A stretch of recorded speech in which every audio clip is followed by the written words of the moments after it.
Some crimes are solved by evidence. Others are solved by one forgotten strand of blonde hair left inside a swimming goggle. On March 23, 2015, in the quiet, upscale neighborhood of Mare Island in Vallejo, California, two people were asleep when the night broke open. Aaron Quinn and his girlfriend, Denise Huskins, had only just reconciled after a painful separation. Aaron had sent a message to his ex-girlfriend, Andrea, that he still had feelings for her. Denise found it. She left. But weeks of persistence from Aaron brought her back to his house that night, and by the time they finally talked everything through and she agreed to give him another chance, the evening felt like a turning point. It became one, just not the kind either of them expected. At around 3 a.m., they woke to bright tactical flashlights and red laser beams cutting through the darkness. A voice ordered them awake. "This is a robbery," it said. "We are not here to hurt you." Within minutes, their hands and feet were bound with plastic zip ties. Swimming goggles with black tape covering the lenses were placed over their eyes. Earphones were inserted, playing soft, disorienting music, and a pre-recorded voice message that explained what was about to happen. Their vitals would be measured, a sedative would be administered, and if they refused, it would be delivered intravenously. Aaron felt a blood pressure cuff tighten around his arm. Then he drank something with a strange taste. Then Denise was taken to another room. The intruder returned and told Aaron something that made no logical sense. "We came for Andrea. We had the wrong woman, but we are taking Denise, and you will pay a ransom of $15,000. Before leaving, the intruder told Aaron not to cross a red strip of tape on the floor, warned him that cameras were watching, and said a message would follow. Then Denise was placed in the trunk of Aaron's own Toyota and driven away into the night. The sound of the engine was the last thing Aaron heard before the sedative pulled him under. He woke at 11:10 a.m. Groggy, still bound, he freed himself and found the red tape still on the floor, the camera still mounted in the corner. He stayed in place. When a ransom message arrived on his phone asking for $15,000, he checked his account, found only $5,000, and replied with that number. No response came. At 1 p.m., he called 911. The detectives who arrived found a house that was almost entirely undisturbed. Everything was in its place. There were no signs of forced entry, no signs of struggle. The only disorder was in the bedroom. Aaron's car was gone from the garage. Within hours, Aaron was in an interrogation room at the Vallejo Police Department, and the investigators were already convinced they were looking at something other than a kidnapping. The story, they said, did not add up. The house was too clean. There were no marks on the doors or windows. A man sedated by a home intruder does not wake up 18 hours later and ask for a receipt about his bank balance before calling the police. And then there was the ransom amount, $15,000. Too small for a professional operation, too specific for a random crime. Their working theory was that Aaron had either killed Denise during an argument and staged the scene, or that the two of them had conspired together to fake a kidnapping. They pointed him toward a blood trace found in the house and asked him to tell the truth before it was too late. Aaron told them there was nothing to confess to. He had not hurt her. He had not staged anything. He sat in that room for 18 hours before his brother hired a defense attorney and walked him out. At 4:30 the next morning, he had already failed a polygraph. Then the audio recording arrived. An anonymous sender emailed a local San Francisco newspaper with an audio file. The voice on the recording was Denise Huskins. She mentioned a news event from that same day to prove she was alive. Her tone was calm, measured, and composed. Not the voice of someone terrified in captivity, the investigators noted. That detail only deepened their suspicion. It did not occur to them that she might have been heavily sedated when the recording was made. Denise was held in a room she could not see. The goggles remained on her eyes almost continuously. Her captor was, in the first hours, disquietingly civil. He talked to her about his military background, brought her food, played music, and let her sleep. The second day was different. He told her that he needed insurance. He needed to make sure she would not talk to the police when she was released. Then he assaulted her. Then he recorded it. Then he told her that if she ever said a word to law enforcement about what had happened inside that room, the footage would be made public. After a second assault the following day, she was dressed, sedated again, loaded into the trunk of a different car. She had identified the sound of a Honda Ridgeline by its engine and driven for a long time through quiet roads. When the car stopped, she was walked to a spot and told to count to 10 with her eyes closed before removing the goggles. She counted. She opened her eyes. She was standing in front of her parents' house in Huntington Beach, 600 miles from where she had disappeared. She walked inside. Her family was not there. They were still in Vallejo waiting for news. A neighbor saw her and called the police. Within the hour, the cameras and reporters who had gathered outside the Vallejo police station turned their attention to a new story. Denise Huskins was alive. She had walked back to her parents' house on her own, carrying her purse, wearing clean clothes. She looked, on the surveillance footage that circulated everywhere within minutes, like someone returning from a weekend trip rather than a 2-day abduction. The public reaction was immediate and savage. The story was compared to Gone Girl, the film released 1 year earlier about a woman who faked her own kidnapping to punish an unfaithful husband. The parallel felt too clean to ignore.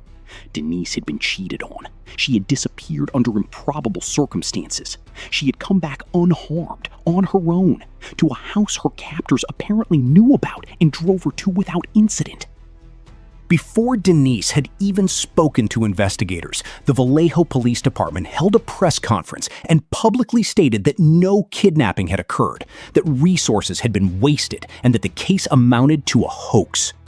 When Denise finally arrived at the station with her attorney 15 hours after reappearing, she told the investigators everything. The break-in, the goggles, the earphones, the blood pressure cuff, the sedatives, the room, the assaults, the recording. The FBI agent assigned to question her was named David. His name would later become one of the more troubling footnotes in the case, because at the time of the kidnapping, he was in a relationship with Andrea, Aaron's ex-girlfriend, the woman the intruder had claimed to be targeting in the first place. The FBI agent told Denise directly that her story had too many holes, that they did not believe her, and that if she wanted to change any part of her account before they pursued charges, now was the time. The offer on the table was 18 months in prison if she recanted, or a potential federal charge if she did not. Denise did not change a word. The case went cold in public perception. The media moved on. The harassment of Denise and Aaron on social media continued for weeks, then faded. The emails from an anonymous sender claiming to be the kidnappers, which included photographs of the restraints, the goggles, the laser-mounted pistol, and the room where Denise had been held, were dismissed by investigators as an elaborate attempt by Denise to manufacture evidence of her own innocence. 3 months passed. Then, on a night in late May 2015, in the city of Dublin, California, a woman called 911 from a home where an intruder had broken in, bound her, and attempted to abduct her 21-year-old daughter. Her husband had fought back. He was injured. The intruders fled, but one of them dropped a phone. The detective assigned to the Dublin case was named Misty Karasu. She ran the number on the abandoned phone, called the last contact in the log, and reached an elderly woman who identified the phone as belonging to her son, Matthew Muller, a former Navy JAG officer and Harvard Law graduate with prior investigations into sexual assault that had never resulted in charges. Karasu drove to a cabin in the woods near South Lake Tahoe, 225 miles from Dublin. The cabin was dark and quiet. When officers entered, they found Matthew Muller alone, calm and apparently unsurprised. Inside the cabin, they found zip ties, adhesive tape, realistic-looking plastic firearms fitted with laser sights. A white Honda Ridgeline parked outside, stolen, traced back to Vallejo. And on the floor near the bed, a pair of swimming goggles with black tape over the lenses. Inside the frame of the goggles, caught in the rubber seal, was a single strand of blonde hair. Everyone in the Dublin house had dark hair. Detective Karasu went back to the car. She ran the registration. The Honda had been reported stolen from Vallejo 7 months earlier. She called the owner. When she explained that the vehicle had been found in connection with an assault in Dublin, the owner paused and said, "Do you know about the Gone Girl case?" Caruso did not. She went home and searched YouTube. What she found was months of coverage, news segments, commentary, opinion pieces, all pointing at Denise Huskins as a liar, a manipulator, a woman who had staged her own abduction to punish a cheating partner. And underneath all of it, the detail that Denise had blonde hair, that she had been taken from a house in Vallejo, and that the method of the abduction, the goggles, the earphones, the recorded messages, the sedatives, the blood pressure cuff, matched the cabin in the woods in extraordinary detail. Caruso brought her findings to the FBI. The agents who had spent months dismissing Denise Huskins as a fraud looked at the photographs from the cabin and recognized item by item the same tools described in the anonymous emails they had categorized as fabrications. The goggles, the zip ties, the laser pistol, the room, the bed. Matthew Muller was charged in federal court. He pleaded guilty. He was sentenced to 40 years in federal prison. The Vallejo Police Department never issued a formal apology. In 2016, Aaron Quinn and Denise Huskins filed a civil lawsuit against the city of Vallejo and its police department for defamation and mishandling of their case. The city settled for $2.5 million. Denise stood in front of reporters after the settlement and said that the hardest part of the entire ordeal was not the kidnapping. It was not the assaults. It was not the threats. It was that the world looked at her and decided she was lying. Aaron and Denise are married now. They have 2 daughters. They are still together. Matthew Muller later admitted in interviews that his crime stretched back to the 1990s. He was ultimately sentenced to multiple life terms as the full scope of his history was established. There are questions that remain unanswered. Denise maintained that there was more than one person in that house.